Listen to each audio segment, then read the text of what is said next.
very exciting conversation today. I'm with Ashish. Ashish is actually the founder and the CEO of a business or a company that a lot of people will know called Plugged In.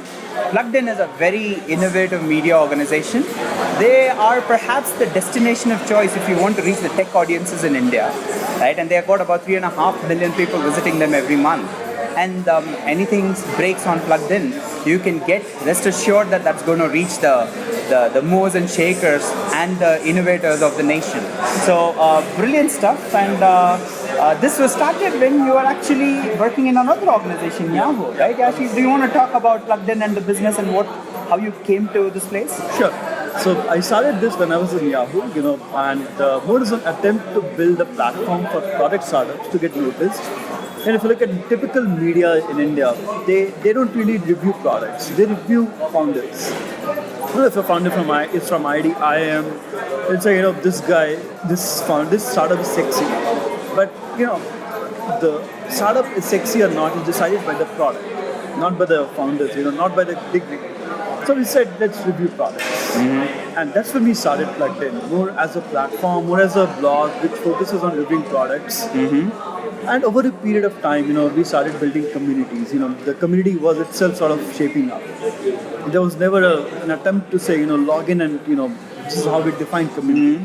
Community is defined when you write about a company and they get feedback, they get a lot of comments, suggestions on the product. Okay. So that's how we've done.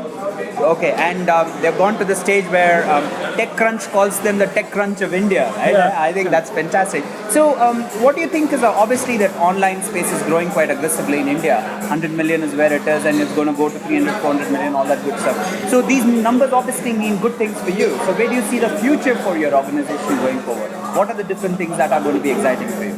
I think the first and foremost is that people are starting. They're getting comfortable with internet. That is the biggest, I would say, sort of proof of the concept for the whole internet business in India. That people are getting comfortable with, say, buying slippers online, buying shoes online. And these are stuff that you would normally not buy online. So in general, that is happening in India. Similarly, you will see, hopefully, in the next few years, that a lot of people will start moving away from, say, newspaper business to content business, online content. Let's say your tablet. People will move from tablets to, move from newspaper to, start using tablets to read. Ebooks have already started showing up in India. So that is going to be a big factor even for us. That audience which is interested in technology will grow. Right now, technology in India is sort of defined only by gadgets, and not by, say, software as a service. That audience is very limited. But over a period of time, you should see college students, launching SaaS products. Nothing stops them, right? It's already happening in India. So I think in future, you'll see a lot more businesses being online because it's scalable, and a lot of offline businesses getting into these, online / different media. Excellent. And all that obviously means more business and more, Fun traffic for for us. you, more fun for you. Yeah. Brilliant, right? So, and how are you funded, and what is the revenue model? Self-funded. Revenue model is it's more on advertisements. We do direct sales, and at the same time we do events. But events are more towards building community and not really about getting a lot of revenue. Okay. Our main focus is on building community for startups. And for example, we launched a deal service which has been very successful. So now we are working on the next steps of that.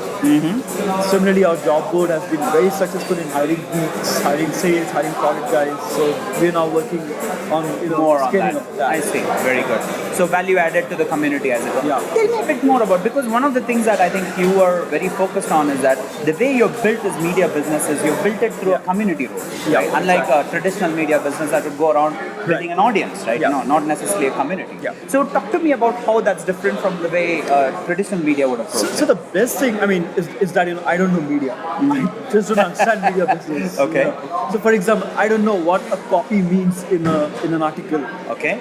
So I don't know what I know that a blog post is called, the title is called title, but media calls it something else.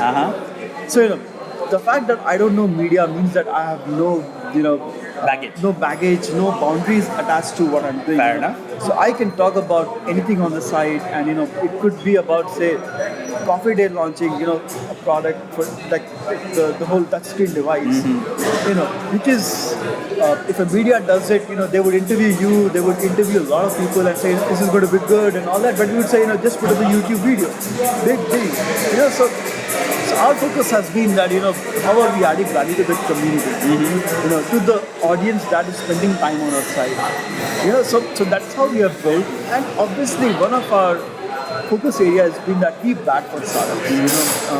So you can always take a neutral stand versus an extreme stand versus for example, there are typically two players in the ecosystem: a startup investor.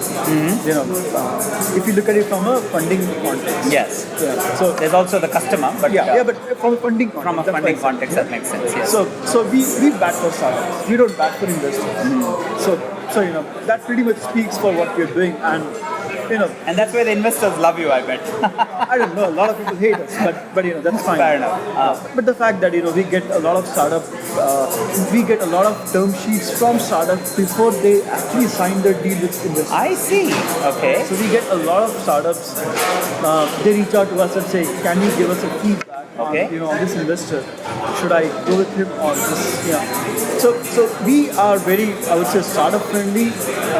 Not that we are not investor friendly, but our alignment is more towards startups. So that actually, I would say, works to an extent that we are looked as somebody who's more of a friend of startups and not because if you're a friend of investor, you would look at how do I squeeze this guy and get a better valuation, you get cheaper valuation, and all of that. But the way I interact with the startup, do this and you'll get a much better valuation. No, I think, what you're telling me, if I were to summarize that, Ashish, and I think that's a brilliant insight really from a media businesses. One, have a point of view, even if it's polarizing. Yeah. This notion of actually being in a business as a neutral observer is bullshit. I think it's pure bullshit. Because either you are dumb enough to not have an opinion, or the platform itself is dumb enough. Very cool. Very cool. Because if you look at the most of the media business, they are dumb. They report what is being written, what is being said. Nobody questions it. Brilliant. And two, as a corollary to that, if you have an opinion, you have a group of people that have a similar opinion, which is your community. So make sure you're batting for that community, which is the startup And at community. the same time, ensure that there's a data slash insight behind those opinions. It should not be the way Indians have an opinion on on MS Dhoni. That he should be kicked out. I understand. Okay. So The opinion has to be logic-led, as it were. I mean, there should be some rationale to it. I'm from product background. So pretty much everybody in the team is from a product background. Okay. So we bring that sort of insight slash data from the industry. Okay, great.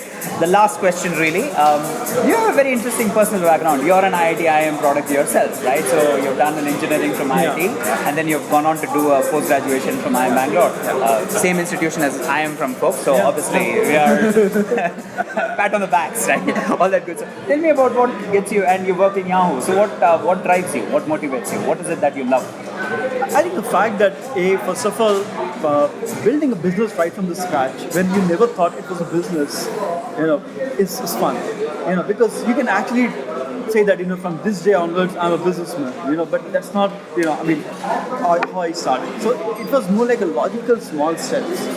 So a lot of people who know me from my Yahoo days, from even I2 days and all those, they think they just can't relate to who am I right now to what I was there. Because even I was a rebel that time. My project manager actually called me when I sort of told that I've moved on full time. She said, this is the best thing you could do for your boss because you were the big pain in the ass. And you took that as a compliment. You don't have an option, right? Excellent. Well, I'm hoping that you have a $1 billion IPO. Thanks. Best of luck. And congratulations for what you've accomplished. Great stuff. Thanks. Really appreciate the fact that you could share the story with us. Cheers.